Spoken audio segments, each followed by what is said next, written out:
तो कैसे हैं आप सभी? आई होप आप सब अच्छे होंगे। Welcome back one another video of commerce week. You are with me, my name is Manoj Dubey.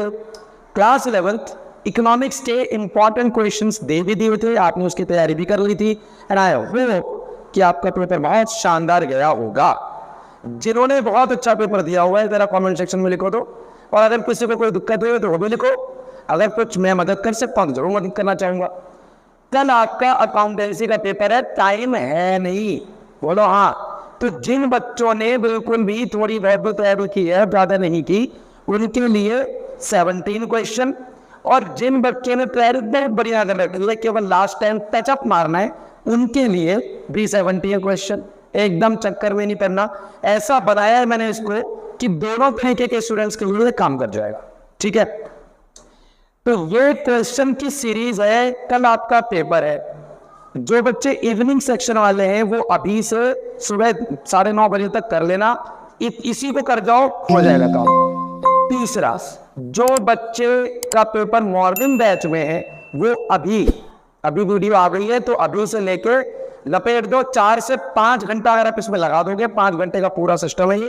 5 घंटे में पूरी रिवीजन हो जाएगी और जाके अपना मस्त एग्जाम देकर आओ, ठीक। So my promise is I am not fulfilling. जो कमिटमेंट थी अकाउंट्स वीडियो बनाने की वो बना रहा हूँ। Important question series, very very important. चलो शुरू करते हैं। पहला देखो, क्वेश्चन एक ये पूछा जाएगा कि कोई भी आपको खर्चा देंगे, कोई भी आपको एक्सपेंडिचर देंगे, जैसे मान लो इंस्टॉलेशन ऑफ मशीनरी, करेक्ट, या इलेक्ट्रिसिटी या रेंट, ऐसा क्वेश्चन देंगे और पूछेंगे कि कौन से नेचर का है, कैपिटल नेचर का है या रेवेन्यू नेचर का। एक एक करके जाना। ब्रांच ऑफ अकाउंटिंग, वो financial accounting, management accounting, cost accounting, है ना, कॉर्पोरेट अकाउंटिंग, ये पूछा जाता है। तो 1 नंबर में एमसीक्यू वाला आएगा ये।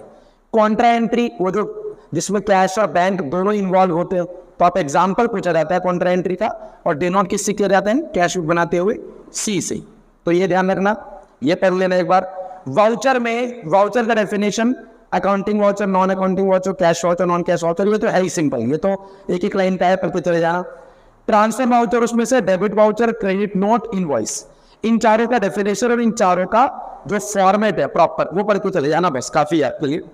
बीआरएस, बैंक रिकंसिलिएशन स्टेटमेंट के 4 टाइप होते हैं, फेवरेबल के 2 कैश और बैंक, और अनफेवरेबल के भी ओवरड्राफ्ट का कैश, ओवरड्राफ्ट का बैंक। 4 के एक एक क्वेश्चन करके जाना ताकि फॉर्मेट आपको पूरा रिवाइज रहे, और वहां जाकर 5 की ट्रांजेक्शन मिलने वाली, जिसके अंदर 3 ट्रांजेक्शन आपके अलग की होती है, 2 ट्रांजेक्शन के बाद सोचना होता है, तो वो पढ़ के जाना।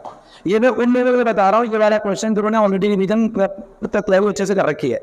जिन्होंने नहीं कर रखी है उनके लिए एक नियम है कि वो जाकर जितने भी करीबन 7-8 क्वेश्चन होंगे, तो जो सॉल्व एग्जाम्पल्स हैं, सॉल्व इलस्ट्रेशंस हैं, उनको जाकर एक बार देख ले कि चेक इशू के टाइम पे एंट्री होती है, कैश डिपॉजिट के टाइम पे एंट्री होती है, रॉन्गली क्रेडिट हो जाता है या रॉन्गली डेबिट हो जाता है, तो उस टाइम पे क्या 3 से 4 एंट्री जरूर पढ़ के चले जाए।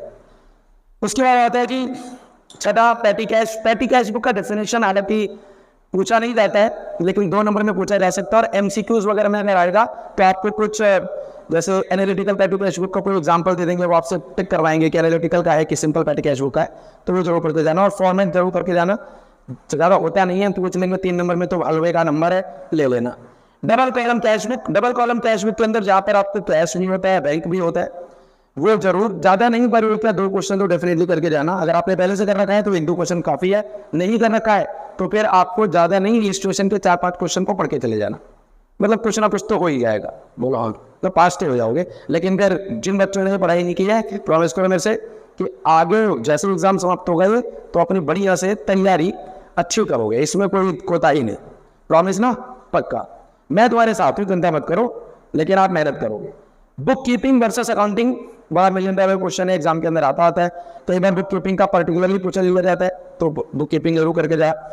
यूजर्स ऑफ अकाउंटिंग इन्फॉर्मेशन, जो इंटरनल यूजर्स और एक्सटर्नल यूजर्स होते हैं, वो जरूर पूछे जाएंगे कि भाई जैसे एग्जाम 4 ऑप्शन दे देंगे आपको, लिख देंगे, मान लो एम्प्लॉय लिख देंगे और लिख देंगे बैंक लिख देंगे, 2 ऑप्शन और डाल देंगे, पूछ लेंगे बताओ इसमें से एक्सटर्नल यूजर कौन सा है।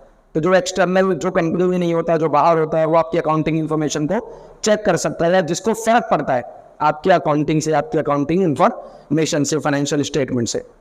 Purchase return book, purchase book, subsidy book की जितने भी है, परचेज बुक हो चाहे सेल्स बुक हो, ये तो सब बच्चों को रहता ही है, लेकिन मैं स्पेशली बोलना चाहता हूँ रिटर्न बुक के जो क्वेश्चन होते हैं, परचेज रिटर्न, सेल्स रिटर्न, इनको भी जरूर आप एक या दो बार एक दो क्वेश्चन कर लेना।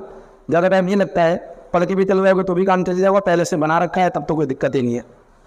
कैश वर्सेस अक्रूवल हर बार का क्वेश्चन है, आता ही है, करके जाना, रीडिंग करके जाना है इसकी। जनरल एंट्री, हालांकि जनरल एंट्री तो अभी तो क्या बताऊंगा आपको मैं, क्या क्या क्वेश्चन कर सकते हैं, बहुत लंबा चौड़ा चैप्टर होता है, जर्नल है या लेजर है। बस हाँ इतना जरूर कहूँगा कि नॉर्मल एसेट खरीदने की, एसेट्स बेचने की, डेट्स की, डिस्काउंट की, ये एंट्री आपको कम से कम आनी चाहिए। आउटस्टैंडिंग जो भी नेचर पे रेंट है, आउटस्टैंडिंग लाइबिलिटीज हैं, उनकी एंट्री आपको आनी चाहिए।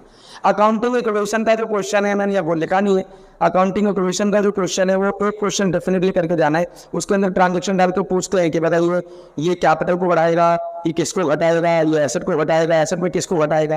तो एक ज़्यादा नहीं, एक या दो क्वेश्चन करके चलाओगे तो काम चल जाएगा आपका। और जिन बच्चों ने ऑलरेडी कर रखा है उनके लिए तो अकाउंटिंग इक्वेशन नहीं भी करोगे तो भी चल जाएगा, क्योंकि आपने ऑलरेडी कर रखा है, बार बार आपको उसको घसीटने की जरूरत है नहीं। लिमिटेशन ऑफ अकाउंटिंग बोलने की जरूरत नहीं है, अकाउंटिंग में लिमिटेशन 5 होती है, 5 में से कोई नहीं उठा के आपको पूछ लेंगे और ज़्यादातर MCQs में भी आएगा। और 3 नंबर में लिमिटेशन आ गया फिर तो फुल नंबर लेना भाई, इसमें लूटना है एकदम, रीड ऑल करके जाना, एग्जाम्पल पर जाना है इसमें। अकाउंटिंग स्टैंडर्ड, अकाउंटिंग स्टैंडर्ड के आपको क्या पूछेंगे, आपको फीचर्स पूछते हैं, कैरेक्टरिस्टिक्स पूछ लेंगे कि अकाउंटिंग स्टैंडर्ड के कैरेक्टरिस्टिक्स क्या होता है, वो 3 होते हैं, ग्रेवाल के अंदर पढ़ के चले जाना, हो जाएगा काम।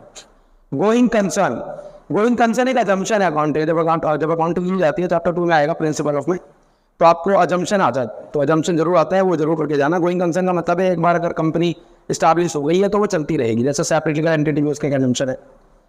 क्वालिटी फीचर्स ऑफ अकाउंटिंग, वो रिलायबिलिटी वाले जो है ना, डेफिनेटली इंपॉर्टेंट है भाई, इंपॉर्टेंट है, लिख के ले लो, आता है ये तो बड़े में MCQ है, फंसेगा जरूर। मनी मैनेजमेंट प्रिंसिपल, मतलब हर ट्रांजेक्शन को मनी में ही हम मेजर कर सकते हैं, वो एक प्रिंसिपल है पूरे अकाउंटिंग का। तो ये 17 और अकाउंटिंग क्वेश्चन का 18 क्वेश्चन करके चल रहा हो, कोई दिक्कत नहीं आएगी। तो एक बात और बता दूं, अगर आपको ऐसा लगे कि इनमें से अभी जैसे रात के टाइम पे, कल तो पेपर ही है, तो अगर आपको लगे तो आप कमेंट सेक्शन में ज़रूर मुझे बताना। और कॉमर्स व्लॉग नाम से इंस्टाग्राम का पेज है हमारा, ठीक है, तो देखो यहाँ पे स्क्रॉल हो रहा होगा, देख लो, वहाँ पे आप जाकर फॉलो कर लो, और वहाँ पे अगर क्वेश्चन पूछोगे तो मैं इमीडिएटली वहाँ जवाब भी दे दूंगा। तो ये भी आप कर सकते हो, ये भी ऑप्शन आप ही के पास है, ठीक है। आई होप आप लोग तैयार हो जाएंगे कल के अकाउंट्स के पेपर के लिए, एकदम ऑल द बेस्ट है आपके भैया की तरफ से। तब तक मिलता हूँ नेक्स्ट वीडियो में, जय श्री राम।